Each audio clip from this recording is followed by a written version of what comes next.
Buenos días a todos. Vamos a continuar con el estudio. En este día me toca el tema número 6, que se titula Dios está obrando a tu alrededor. Vamos a hacer una pequeña oración para iniciar, ¿les parece? Padre, te damos gracias porque sabemos que tu Espíritu Santo está en nosotros y porque tú obras alrededor, Señor, cada día. Gracias por tus bendiciones. Gracias porque cada día experimentamos algo diferente, algo nuevo, porque tus misericordias son nuevas cada día. Te bendigo en el nombre de Jesucristo y tú, Señor, eres el que a través de nosotros te manifiestas a la gente por tu gran misericordia. Gracias por este tiempo, Señor. Amén. Bueno, vamos a iniciar. Este tema es de verdad muy interesante. A mí en lo particular me llenó mucho, en el sentido de que a veces nosotros nos enfocamos en algo muy personal, muy particular, y dejamos de observar lo que Dios está haciendo en ese momento. Entonces, antes de iniciar quisiera hacer unas preguntas retóricas, ¿verdad? Que ustedes no las contesten o contéstenselas, pero a sí mismos. ¿Ustedes recuerdan qué cambios experimentaron a partir de que ustedes aceptaron a Jesucristo en su vida? A lo mejor no nos hemos puesto a pensar eso. A lo mejor nacimos en una cuna cristiana y de repente a nosotros nunca se manifestó un cambio visible o que realmente pudiéramos experimentar. Algunas personas definitivamente cambiaron rotundamente de una situación a otra, entonces experimentaron cambios interesantes en su vida. Y yo les preguntaría, ¿cómo llegaste a confiar en Dios a partir de que tú aceptaste a Jesús? O sea, hubo obviamente un cambio de actitud, y cómo es que Dios empezó a obrar en ti de una manera que dijiste, esta es la forma en que me debo de dirigir para que Dios responda a mis necesidades. Una pregunta más, ¿te han pedido participar en un ministerio o en alguna actividad para lo cual te sientes inadecuado? O sea, a lo mejor el pastor te indica que hagas algo y tú piensas que no estás lo suficientemente preparado para hacerlo, y entonces te sientes un poquito inseguro para hacer la actividad o cualquier otra cosa, ¿no? ¿Sabes identificar cuando un don del Espíritu Santo se manifiesta en tu vida? La Biblia habla acerca de dones espirituales que ahorita vamos a ver. Todas estas preguntas, a ver si podemos irlas identificando e irlas contestando en el camino. Vamos a leer esta parte de la palabra de Dios que dice, está en Juan 5, 17, 20. No me deja ver un poquito la bocina, no sé si podamos. No, está bien así, pues. Dice así, Juan 5, 17, 20, pero Jesús respondió, mi Padre siempre trabaja y yo también. Entonces Jesús explicó, les digo la verdad, el Hijo no puede hacer nada por su propia cuenta, solo hace lo que ve que el Padre hace. Todo lo que hace el Padre también lo hace el Hijo, pues el Padre ama al Hijo y le muestra todo lo que hace. De hecho, el Padre le mostrará cómo hacer cosas más trascendentes que el sanar a un hombre. Entonces ustedes quedarán realmente asombrados. Aquí quiero hablar un poquito del contexto. Este versículo de la palabra o esta porción de la palabra habla del paralítico de Betesda. Ustedes conocen esta historia, está en Juan capítulo 5 y en ningún otro evangelio menciona esto. Sucede que al llegar Jesús a Jerusalén, había una fiesta, dice la Biblia, no menciona qué tipo de fiesta judía se estaba celebrando, y seguramente la gente estaba ocupada en esas actividades. Jesús entonces se dirigió al estanque, que dice que estaba rodeado por 5 puertas, y ingresa y ve a una multitud. La característica principal que tenían estas personas es que había una necesidad muy grande en ellos, estaban enfermos dice la Biblia que había ciegos, paralíticos, cojos, había de todo tipo de enfermedades y esperaban un milagro. Este milagro iba a suceder en el momento en que se sacudieran las aguas del estanque y entonces iba a surgir, o una persona iba a introducirse en el estanque e iba a quedar sana. Eso es lo que ellos contaban, o al menos la Biblia menciona que la gente tenía esta creencia. Es una creencia, o sea, menciona en el versículo número 4 que un ángel de vez en vez llegaba y agitaba las aguas y entonces iban a ser sanos las personas que ingresaban, o el primero que ingresaba. Pero si nosotros conocemos el corazón de Dios, nos damos cuenta que Dios no actúa de esa forma. O sea, imagínense una multitud tan grande, con tanta necesidad, esperando un milagro. Y sucede que nosotros olvidamos nuestro comportamiento o la forma de comportarnos correctamente cuando hay una necesidad. Y mucha gente lo vivió en los sismos pasados. 2 horas antes hubo un simulacro y todos ordenaditos, ¿verdad? Como en la escuelita, así enfiladitos y salimos. Pero cuando viene el terremoto, ahí se nos olvida la moral, ¿no? Y entonces empezamos a correr y mucha gente sale, mucha gente no. Hubo experiencias muy desagradables y realmente sabemos que no hay un control. Esto más o menos sucede en esta situación. Imagínense este escenario con mucha gente tratando de ingresar a un estanque. Cualquier movimiento, ¿no? Se paraba una mosquita y se quitaba el agua y se iban todos, se amontonaban y se tiraban al agua. Yo particularmente, salvo el pastor me dijo otra cosa, o sea, Dios no actúa de esta forma, no pone en conflicto a la gente para recibir un milagro. Si Dios viene y sana a alguien, lo va a hacer porque ama a la persona, ama el corazón de la persona y sabe que hay una necesidad grande y Jesús lo mostró en ese momento. Dice la Biblia que entra Jesús y ve esta multitud, pero el objetivo, que ahorita vamos a ir viendo, no era la multitud de enfermos, era una sola persona que tenía, dice la Biblia, 38 años de esperar un milagro. O sea, ustedes, ¿cómo se imaginan las condiciones de este hombre desesperado, sin nadie que le ayude? Tal vez no tenía alguien cercano, algún familiar o alguien que pudiera decirte, yo te ayudo, yo te apoyo. Cada quien luchaba por sus propios intereses. Seguramente yo me imagino algo semejante a lo que la gente a veces por tanta desesperación busca, y menciona algunos ídolos, hablando de cualquier religión, y dice, este es el milagroso, este me va a hacer el milagro, o yo experimenté este milagro de este y me fui caminando no sé cuántos kilómetros de rodillas y entonces recibí este milagro. Dios no actúa así. Nuevamente les digo, la Biblia menciona que estas personas estaban realmente con una necesidad. Sin embargo, cuando Jesús mira y fija la mente de este hombre que no quitaba la vista del estanque y que estaba esperando el momento, cuando se movía ya había 100 personas adentro, entonces él no podía de esta forma recibir el milagro que esperaba. Jesús lo ve y le dice, ¿quieres ser sano? El otro hombre estaba fijando su vista ahí, tal vez ni siquiera miró a Jesús y le dijo, tengo 38 años esperando un milagro de Dios y no llega. Entonces, había dos propósitos en las preguntas, porque cualquiera podría decir, es obvio que necesita un milagro. ¿Por qué Jesús le pregunta a este hombre si necesita un milagro? El hombre ve el estanque y dice, no hay nadie que me pueda ayudar. Entonces Jesús le dice, tratando de llamar su atención, coge tu cama, levántate, coge tu lecho y vete a tu casa. Fue una orden clara y precisa de Dios. Este hombre, sin conocer a Jesús, tomó, recibió el milagro y se fue. Algo que observo de este pasaje también es que ni siquiera tuvo ¿cómo se puede decir? El interés tal vez de saber quién le había sanado.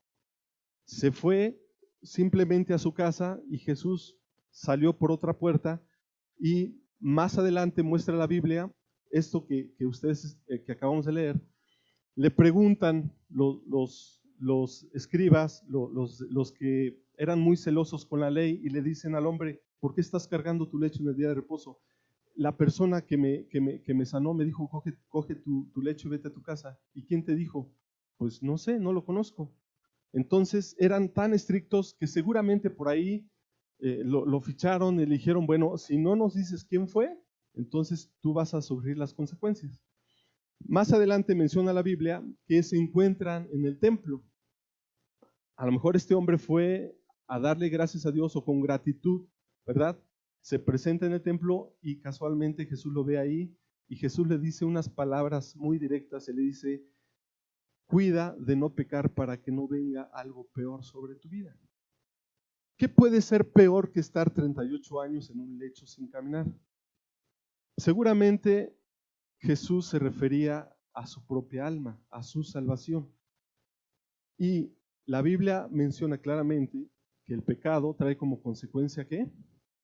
La muerte. Entonces, este hombre reconoce a Jesús y va nuevamente con estas personas y les dice, Jesucristo fue el que me sanó. A partir de ese momento empieza una persecución a muerte contra Jesús por estar haciendo estas cosas y Jesús manifiesta todavía más cuando les dice que es el Hijo de Dios y que por el Padre hace estas cosas. Entonces procuraban matarlo.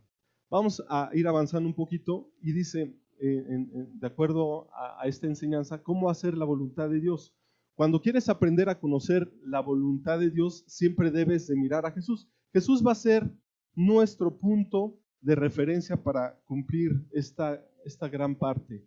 Jesús cumplió perfectamente cada misión que el Padre le encomendó. Nunca dejó de hacer la voluntad de Dios. Todas estas son características que vemos que Jesucristo hizo para cumplir y agradar a Dios. Demostró lo que significa una absoluta entrega y obediencia a Dios. Y para esto, bueno, entendemos que Dios se manifiesta de diferentes maneras. Y entendiendo cómo se manifiesta, podríamos un poquito retomar lo que significa la Trinidad. La Trinidad, Dios el Padre, Dios el Hijo y Dios el Espíritu Santo son las tres personas de una sola deidad. Todos son un solo Dios.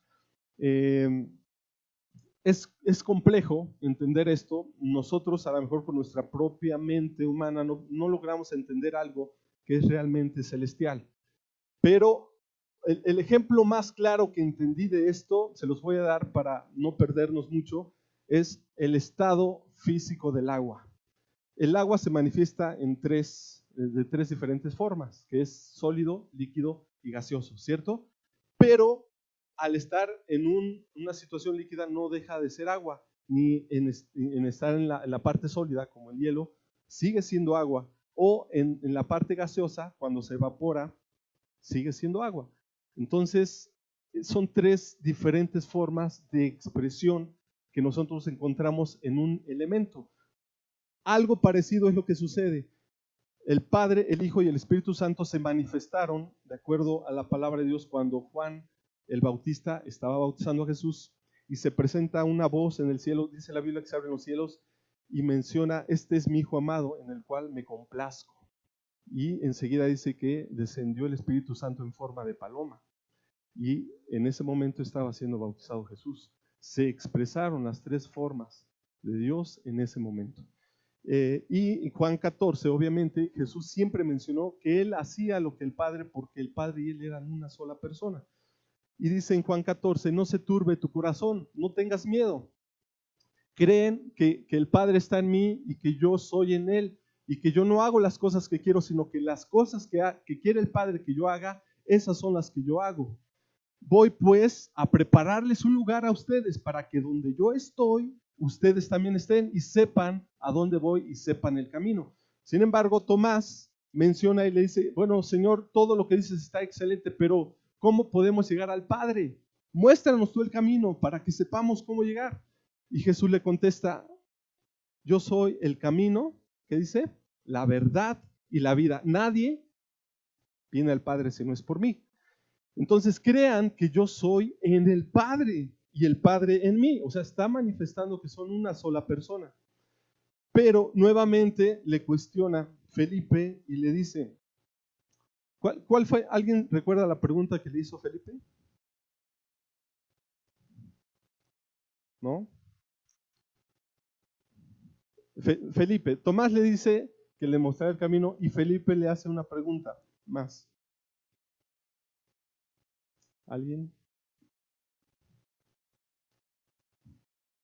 Muéstranos al Padre y creeremos. Entonces, cuando Jesús le menciona esto y dice, bueno, no entiendes, Felipe. O sea, de verdad le ha de haber respondido de una manera que le dijo, ¿cuánto tiempo hace que estoy contigo, Felipe? ¿Cuánto tiempo me has conocido? ¿Cuánto tiempo has visto las obras que yo he hecho? Y tú dices, muéstrame al Padre. ¿No sabes que el Padre está en mí y que yo estoy en Él? Entonces, aquí se manifiesta claramente la deidad del Hijo de Dios. Y en este versículo manifiesta esto. Jesús reconocía que el Padre siempre está obrando en la tierra para cumplir sus propósitos divinos. Dios está presente en medio de la actividad humana. Dios está obrando activamente para redimir un mundo perdido. Y Él decide dar participación a todos nosotros para cumplir sus planes de redención. En 2 Corintios 5, 17 al 20 dice, esto significa que todo el que pertenece a Cristo se ha convertido en una persona nueva. La vida antigua ha pasado, una nueva vida ha comenzado. Seguramente este texto todos lo sabemos en la otra versión que dice, no se turbe tu corazón.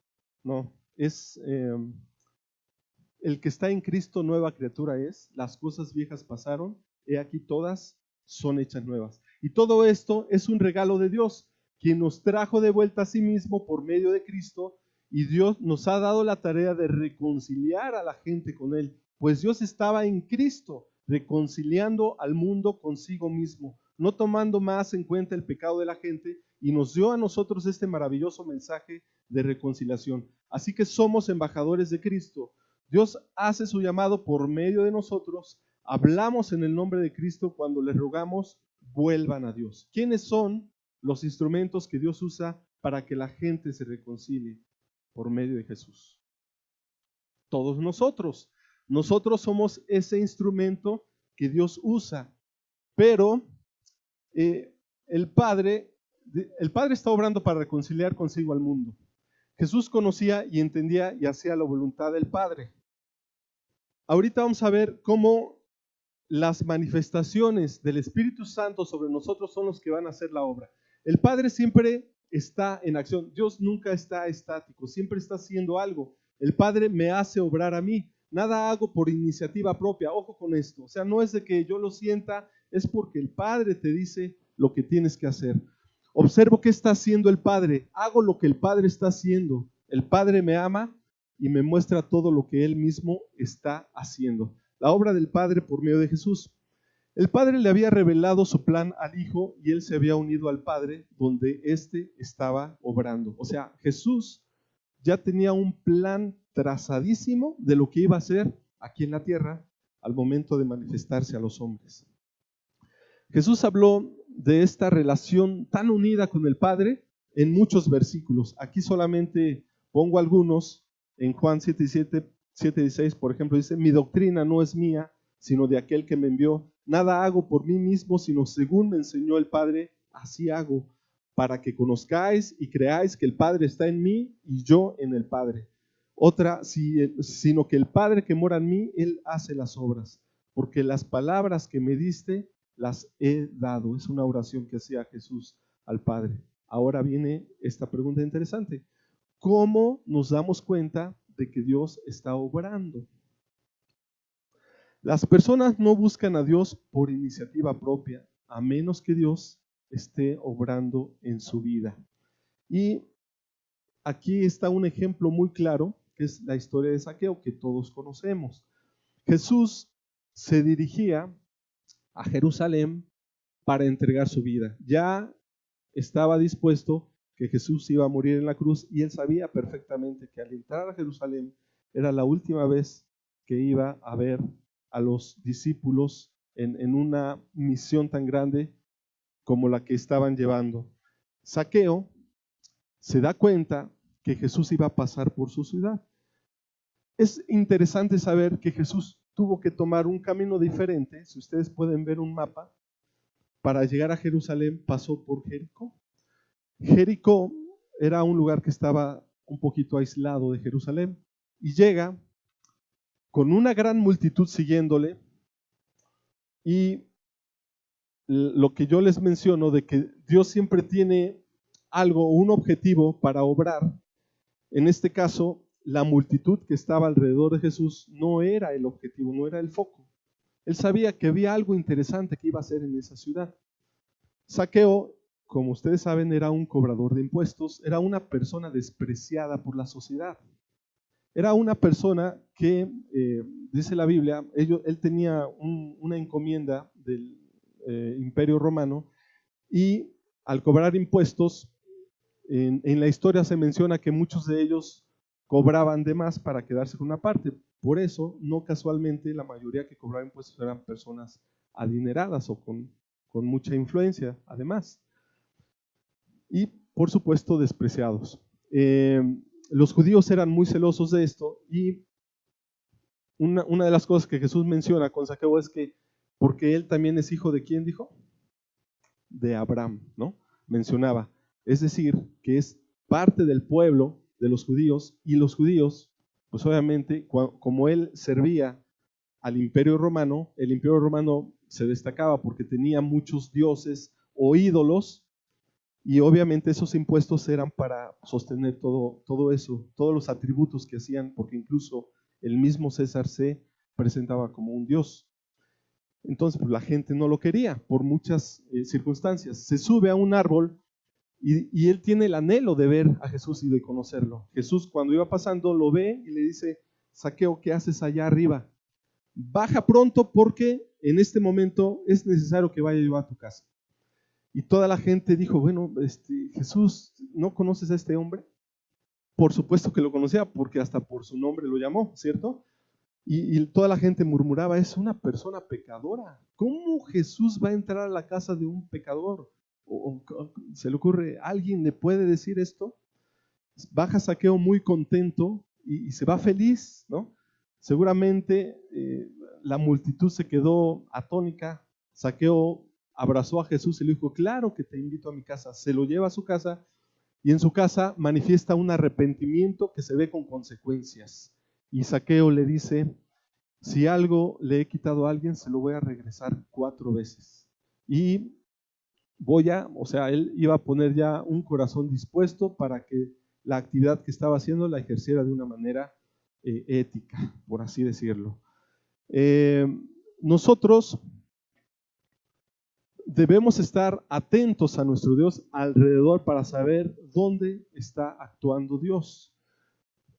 Se fue por un lado la multitud y Jesús se dirigió a una sola familia, que era la familia de Zaqueo. En ese momento llegó la salvación y Jesús lo manifestó: hoy ha venido la salvación a esta casa, por cuanto este hombre también es hijo de Abraham. Entonces nosotros vemos que este relato quedó fundido para la eternidad. Nosotros recibimos esta palabra y este mensaje por el simple hecho de que Jesús fue a visitar a un solo hombre y manifestó que los pecados o la situación que está operando en la gente no es ningún impedimento para que ellos puedan abrir su corazón y recibir el mensaje y recibir a Jesucristo en sus vidas. Una relación de amor. Tienes que prever que lo primero que Dios hará en tu vida será guiarte a una relación íntima de amor con Él. Cuando pienses que Dios no está haciendo nada nuevo en tu vida, concéntrate en la relación de amor y permanece ahí hasta que Dios te muestre algo que tengas que hacer. Muchas veces nos sentimos, pues, ¿qué tengo que hacer? ¿Hacia dónde me tengo que dirigir? Concéntrate en Dios, en esa relación perfecta de amor que Dios nos mostró, y a través de eso nosotros podremos ver qué es lo que Dios quiere que hagamos en Él. Concéntrate en el llamado y no en el don. Esto es bien importante entenderlo. Un don espiritual es una manifestación del Espíritu Santo que obra en las personas a fin de facultarlas para obedecer lo que Dios le indica que haga. Dios da primero la misión y luego te capacita, es decir, luego te da el don para cumplirla.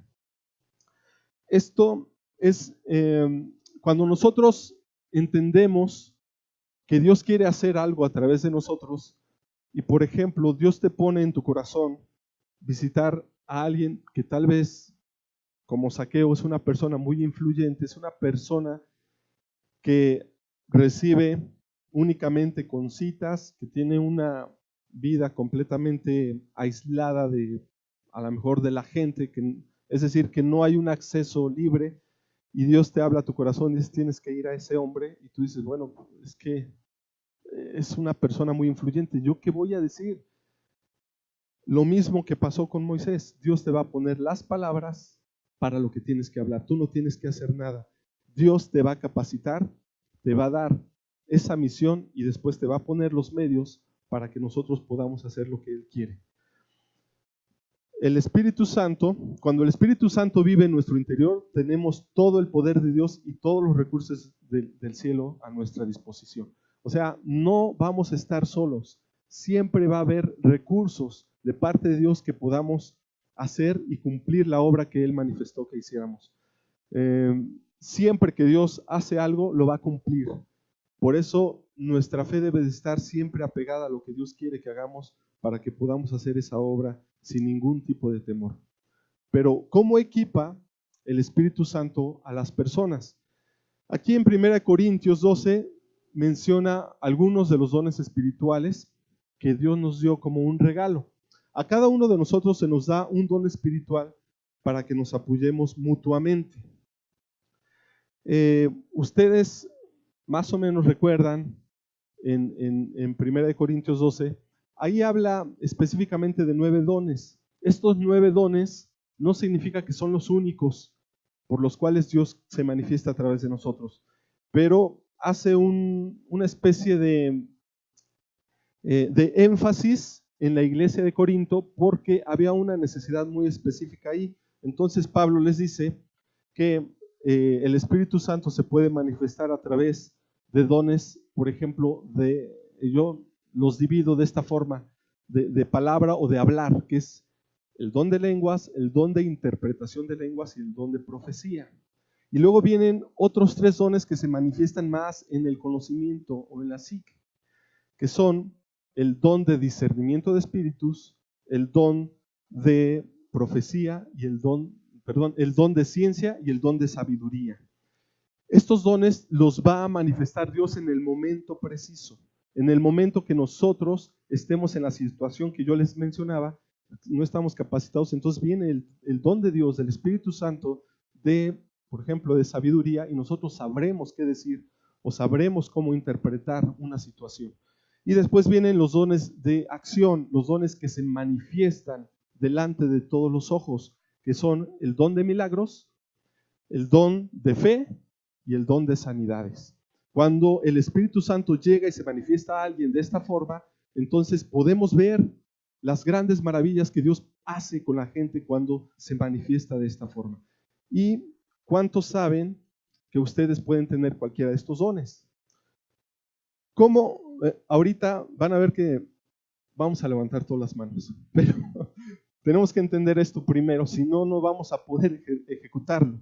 Cuando dice, hay 2 requisitos y ya verán ustedes si son muy complicados. Cada uno de ustedes debe, ¿qué dice? Arrepentirse. Primero es un arrepentimiento. Y yo les preguntaría, ¿cuántos estamos arrepentidos de nuestros pecados? Ahora sí. Ok. Y después dice, y volver, dice, de sus pecados, y volver a Dios y ser bautizados en el nombre de Jesucristo. Estas 2 situaciones son los requisitos que aquí menciona Pedro cuando les manifiesta, que dice, y ser bautizados en el nombre de Jesucristo para el perdón de sus pecados. Entonces, ¿qué dice? Recibirán el regalo ¿de qué? Del Espíritu Santo. El Espíritu Santo, una cosa es recibir al Espíritu Santo en nuestra salvación y otra cosa es la manifestación del Espíritu Santo que se manifiesta en cualquiera de estos dones. Esta promesa es para ustedes. ¿Para quiénes?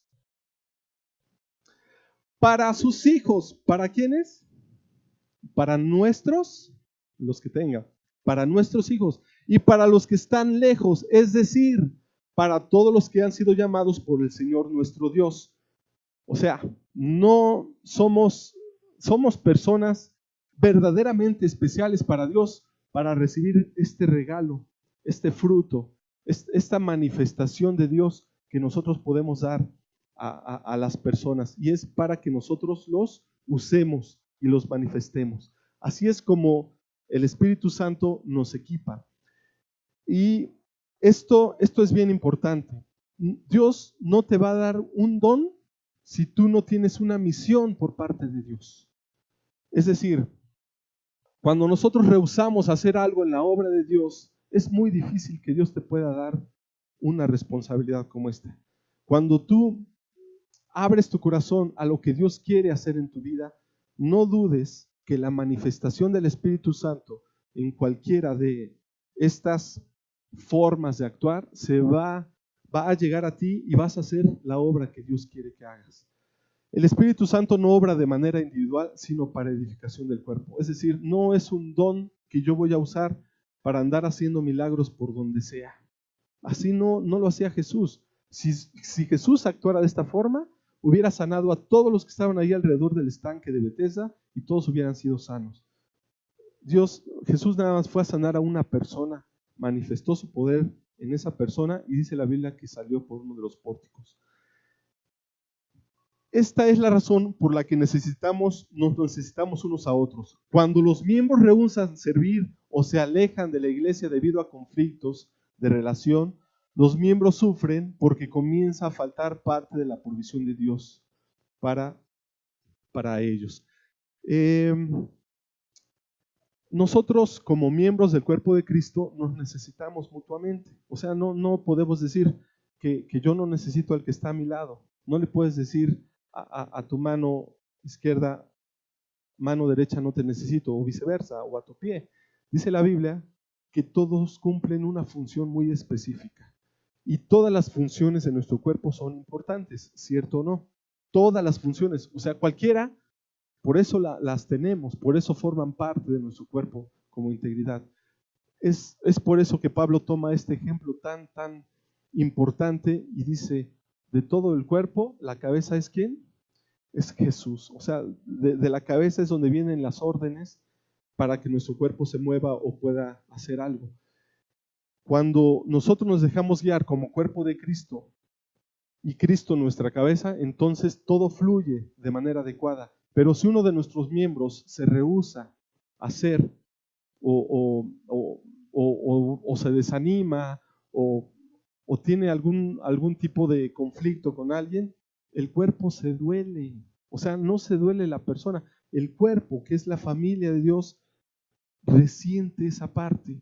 Y aunque nosotros no lo podemos percibir con nuestros ojos, hay algo espiritualmente que se está moviendo y está afectando al cuerpo de Cristo. Entonces, por eso Pablo menciona que los dones espirituales son para provecho de la iglesia, es decir, del cuerpo de Cristo. Dios obra en ti para dar fruto espiritual. El poder de Dios siempre viene cuando obedecemos lo que Dios nos dice que hagamos. Nuevamente está el ejemplo de Pedro, de Moisés, de Débora, de los profetas. Todos ellos recibieron una encomienda muy específica de parte de Dios. Y ellos, no sé si al igual que Moisés, manifestaron su debilidad humana. Decían, Señor, decía Moisés, yo soy corto de palabra, soy tartamudo, ¿cómo es que voy a hacer esto? Y si ellos me dicen, ¿y tú por qué? ¿De parte de quién o quién te manda? ¿Qué les digo? ¿No? Entonces, a veces nosotros nos mostramos de esta forma, pero Dios equipa a las personas para que ellos puedan cumplir ese propósito de Dios y Dios pueda manifestarse a través de él para hacer la obra que realmente está queriendo que hagamos. Tu prioridad debe ser que Dios viva a través de ti para cumplir sus propósitos. No busques un don por buscarlo. Realmente busca primero la prioridad de Dios en tu vida. Cuando Dios se manifiesta y quiere hacer un milagro, o sea, el milagro más grande que nosotros podemos recibir es la salvación. Si Dios quiere manifestarse a través de ti para que tú seas un instrumento y alguien conozca y acepte a Jesús y venga ante Él, este es el privilegio más grande que puedes tener. Dios a lo mejor toca tu corazón y te dice, háblale a tu jefe, al jefe de la empresa donde trabajas. Este es el momento y Dios pone los medios para que tú vayas y digas. De verdad, no es que tú en una reunión levantes la mano y le digas a todos, yo soy cristiano, yo soy cristiano. No es necesario, ese no es el fin. Y no te expongas y no causes ridículo delante de la gente. Dios no actúa así.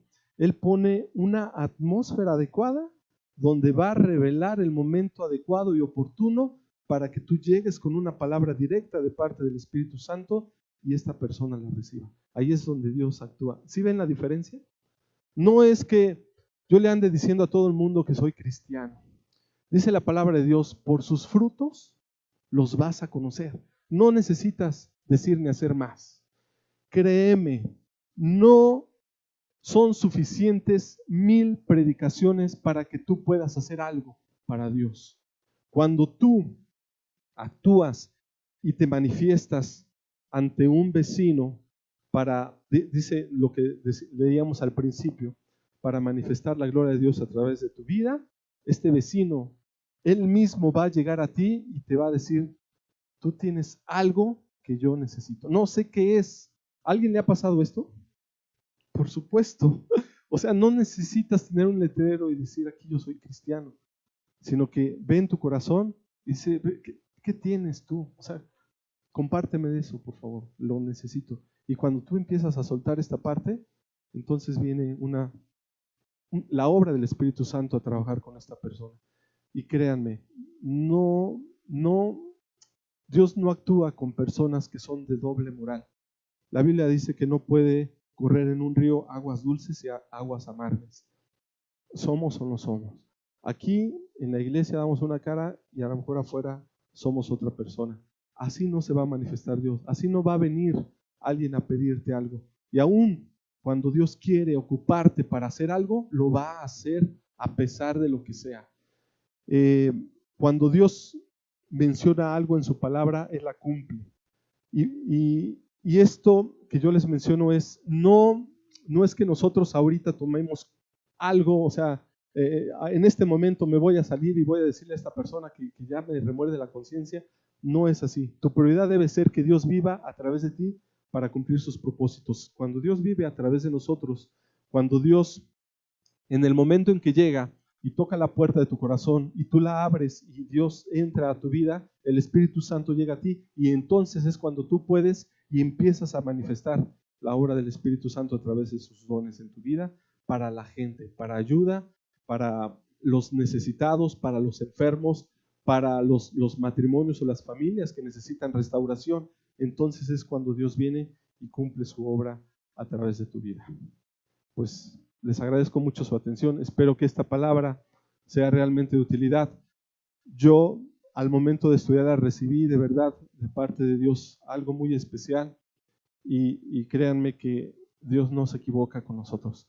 Espero que cada uno de ustedes entienda un poquito acerca de lo que es estar y permanecer en Dios para que Él haga todo a través de nosotros y nosotros únicamente lo dejemos en las manos de Dios. Muchas gracias. Gracias, pastor.